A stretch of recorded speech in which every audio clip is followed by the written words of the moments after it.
इस देश में हुआ कि नहीं हुआ, इस देश में धर्म का काम हुआ कि नहीं हुआ, इस देश में भगवान का नाम है कि नहीं है। ये है अब मीडिया का काम। इस तरह से इस देश में मीडिया चल रही है। राहुल गांधी जी की सदस्यता समाप्त हुई, 5 दिन तक डिबेट चलता रहा।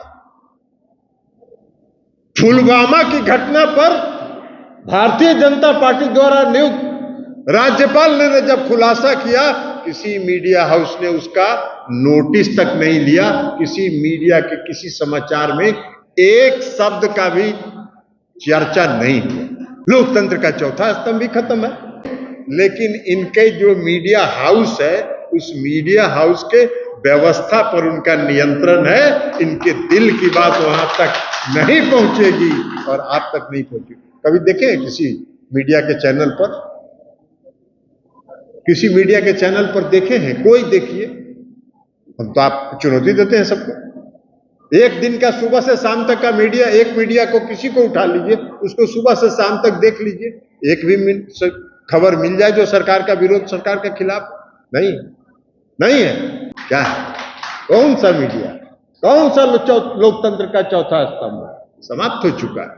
हम इनका नहीं दोष है। अब बुरा नहीं मानिएगा आप सभी साथी, हम आपको नहीं मान रहे, इसलिए कि आपकी ईमानदारी और निष्ठा आज भी है, समाज के प्रति है।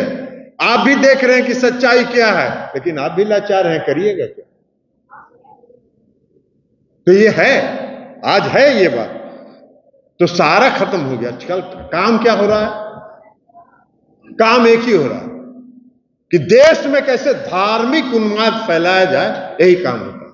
एक आध दो चैनल है, हम नाम नहीं लेंगे चैनल, उसका सामने हम देखते हैं कभी कभी कुछ एगो डिबेट चलाता है उसी धार्मिक उन्माद पर। तो कभी कभी न्यूज, या वो न्यूज तो हम देखते ही नहीं है, हम तो वो ये न्यूज वाले कुछ साथी जो यहाँ न्यूज वाले हैं, ये अपना न्यूज भेज देते हैं हमको व्हाट्सएप पर, तो भले देख लेते हैं, बाकी हम न्यूज नहीं देखते हैं। तो एक आध चैनल है जिसका सामने हम खोजते हैं। अब उसका जो एंकर होता है वो चिल्ला के बोलता है, इस देश में हुआ कि नहीं हुआ, इस देश में धर्म का काम हुआ कि नहीं हुआ, इस देश में भगवान का नाम है कि नहीं है। यही काम ये बच गया है मीडिया का काम। ये है अब मीडिया का काम। इस तरह से इस देश में मीडिया चल रही है। तो कहां बचा, कौन सा लोकतंत्र बचा? लोकतंत्र का चौथा स्तंभ भी खत्म है। लोकतंत्र का चौथा स्तंभ भी खत्म है। लेकिन एक बात ध्यान लीजिए, धार्मिक उन्माद फैलाने से लोगों को यह भ्रम जरूर हो जाता है कि हम धर्म की भावना भड़का रहे हैं, उससे वोट मिल जाएगा। उससे वोट नहीं मिलता है। अगर वही वोट मिलना होता तो कर्नाटक में तो हाई पिच पर प्रधानमंत्री धर्म को ही का उन्माद फैला रहे थे। कहां वोट मिल गया? कहां वोट मिल गया? उससे वोट नहीं मिलता है। लेकिन इनको लगता है कि धार्मिक भावना हम फैलाएंगे, धार्मिक उन्माद फैलाएंगे, धर्म के नाम पर समाज को बांटेंगे तो हमको वोट मिलेगा। अरे सरकार बनती है काम करने के लिए, काम करने के लिए काम कीजिए और अपने काम के बल पर वोट मांगिए। आप इस 14 में इस देश के प्रधानमंत्री बने, आज 9 साल हो गया, 10वां साल में आप जा रहे हैं। आपको यह साहस नहीं है कि आप इस देश को बताएं कि आपने कौन सा काम इस देश के हित में किया?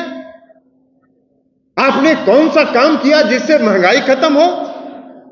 आपने कौन सा काम किया जिससे बेरोजगारी खत्म हो? आपने कौन सा काम किया जिससे इस देश की अर्थव्यवस्था नियंत्रित हो? नहीं बोल सकते हैं आप, नहीं बोल सकते हैं आप, इसलिए कि वो काम आपने किया ही नहीं।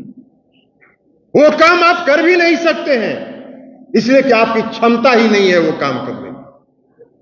मुझको याद है, ये गुजरात के मुख्यमंत्री थे आदरणीय प्रधानमंत्री जी, और डॉलर का भाव, $1 का भाव, जब यूपीए की सरकार थी, मैं भी लोकसभा में था, और स्वर्गीय आदरणीय सुषमा स्वराज जी उसमें विरोधी दल की नेता थी।